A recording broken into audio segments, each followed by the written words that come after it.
Hello everyone, welcome to our group presentation. So today our presentation about government spending. As you know that as the parts of the COVID-19 pandemic, so it's result in a lot of kinds of negative consequences, and so it is the reason why the government trying to pass a lot of law to stimulate the economy physically. And our group topic today is the pros and cons of government spending to boost the economy out of the COVID-19 pandemic. So let's move to our group member. So here is our group members.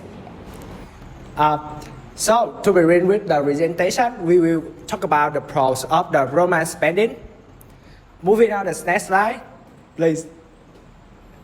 So on this slide, we can see that onto the government spending, which has two significant benefits on the economic aspect. Firstly, it's about creating jobs and reducing unemployment during the COVID-19. So government spending during the COVID-19 really have to save jobs and creating new ones by allocate money to expand the current jobs retention or establish new ones. For example, there is a system in the Australia that permits firms to pay employees only the full-time actually spend at work, while the government cover on other hours, including taxes and contributions. The effort really support nearly 50 million jobs, which is 10 times as many as the figure for in the recession 2008.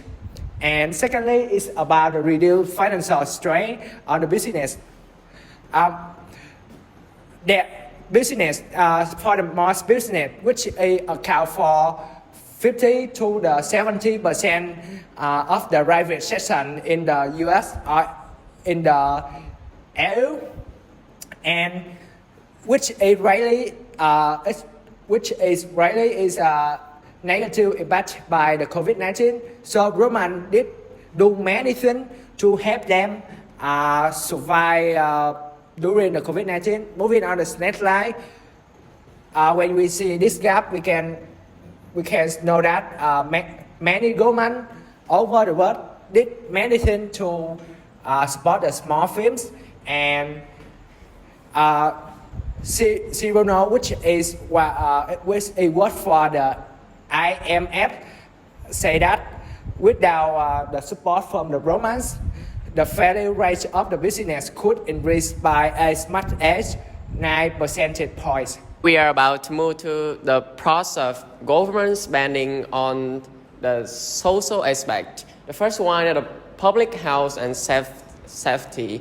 You know, government spending has been instrumental in guaranteeing public health and safety during the pandemic. Funds have been allocated toward healthcare infrastructure, including building temporary hospital, acquiring medical equipment, and increasing testing and contact tracing capacity. This has helped in identifying and isolating cases, treating patients, and preventing the spread of the virus, ultimately saving lives and protecting communities.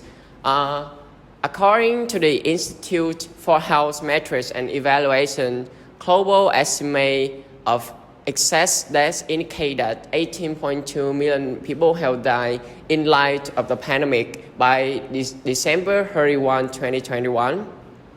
Having observed such an impressive catastrophe, government around the world have catered many funds in light of adding their people. For instance, the Ministry of Citizenship in Brazil is accountable to 123 USD aid to each family, and they are provide a substantial amount of money. These aid help Brazilians to recover and proceed to firmly surmount the plague. Moving to the next slide, please.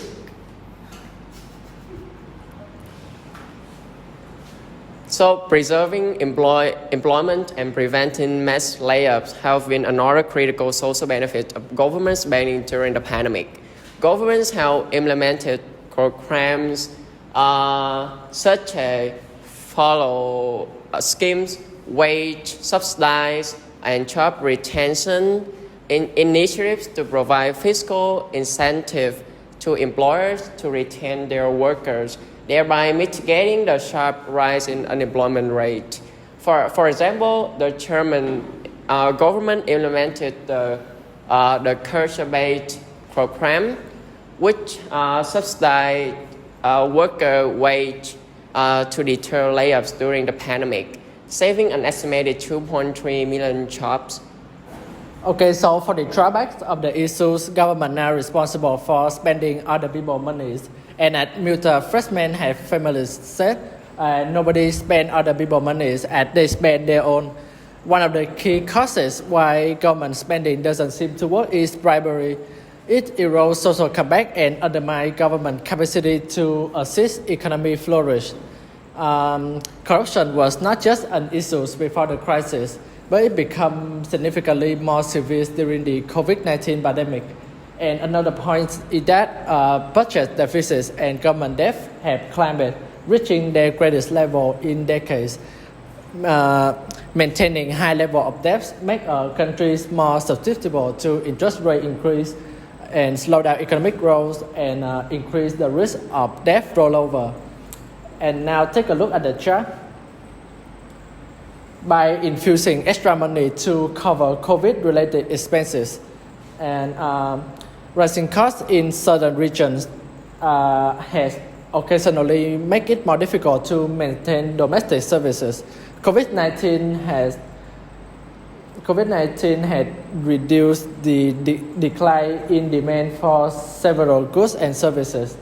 Overall, the value of export goods had declined over 17%. Society is the dependence on government aid. One of the most significant consequences of the issue is the loss of self-esteem and a sense of hopelessness among individuals who are unable to find employment and financial stability. A case in point is the surge in unemployment benefit claims as businesses shut down and lay off. Many people find themselves out of work and in need of financial assistance. This in turn can lead to an increase in mental health issues such as depression and anxiety. Another consequence is a sense of entitlement among individuals. This can make it harder for them to transition to self-sufficiency as they may have come to rely on financial aid instead of seeking new employment or economic opportunities. For example, people who lost their job have found it difficult to find new employment or may have been unwilling to return to their work due to the concern about contracting COVID-19, and as a result, they continue to rely on the government aid. Furthermore, dependence on government aid can also lead to a decline in innovation and entrepreneurship. Individuals who rely too much on government aid may be less willing to take risks and start businesses. They may fear losing their financial assistance, and this can have a negative consequences on the job creation or economic growth in the long term. So with the pandemic causing a lot of kinds of economic uncertainties and hardship, so the U.S. government spent a lot of money trying to support for businesses, individual and healthcare system. However, you can see that the debts and government spending increased rapidly since the time of the first March 2020. The debts government has exposed worth over $6 trillion accumulated borrowings, and also with the previous year, the sum of previous year is still outstanding. It contributed to the more deficits. So it is one of the largest kinds of legislation. It's called Economic Security Act, legislation for works in art to bail out the economy. So move into the second kind of a thing, that's national debts. As you know, that's federal debts spike on about $31.46 trillion. It nearly hits the statutory kinds of debts limits. And also, when it's compared to the GDP, it's accounted for 134.8% of the GDP. The level is still really kind of higher than the pre-pandemic level. As you can see, that's the graph. And from the data, we can very concise information. These sort of kinds of thing can damage the investors' confidence and also the consumer as well. Moreover, in the long term, the economy have very kinds of significant negative kinds of ramifications can damage to our whole kinds of country, especially for this situation is the US. Moving to our conclusions, from the economic aspect, government spending during COVID-19 pandemic has had several positive impacts, significantly including job creation, support for businesses, and promotion of economic recovery and growth.